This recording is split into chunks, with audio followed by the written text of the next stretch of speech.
Hili ndilo gari linalotumia maji la kwanza na la mwisho kugunduliwa duniani. Mtaalamu Stanley Meyer, ambaye baada ya ugunduzi huu maisha yake yalizulumiwa, mwaka 1996 alibuni injini ambayo pistoni zake hazikuhitaji mlipuko wa mafuta ili kufanya kazi, bali zilihitaji pressure iliyotokana na mvuke kutoka katika maji yaliyochemshwa katika injini. Hivyo wakati wa ufanyaji kazi gari hili lilijazwa maji ya kutosha, na wakati pistoni zikichanganya ndani ya injini, badala ya kutoa moshi likatoa mvuke wa kutosha. Hii ikaonekana ni rafiki kwa mazingira, hivyo gari hili litakuwa na upinzani mkubwa katika soko la magari. Lakini asichokijua bwana Meyer ni kwamba alikuwa anacheza na ugali wa makampuni makubwa ya mafuta duniani, na kwa siri kuna kampuni moja nchini Marekani likamuita kwa siri, ambalo si vema kulitaja, na likamtaka achane na huu mpango wake wa gari la maji. Hakutaka kurudi nyuma wala kusikia. Basi Septemba akafanya onyesho katika runinga juu ya ugunduzi wake wa gari la maji.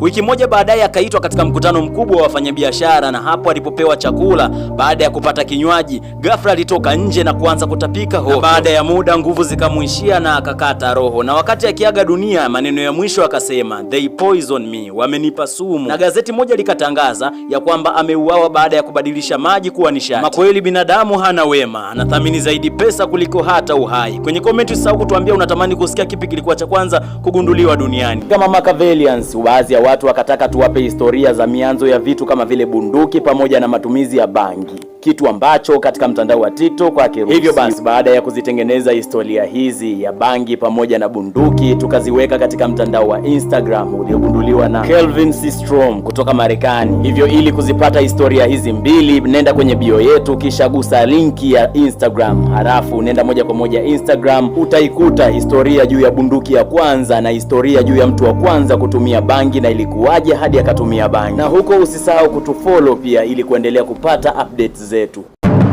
Wir sind des Geiers schwarzer Haufen,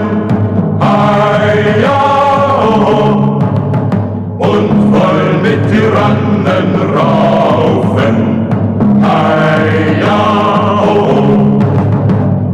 Spieß voran, drauf und dran, setzt aufs Kloster.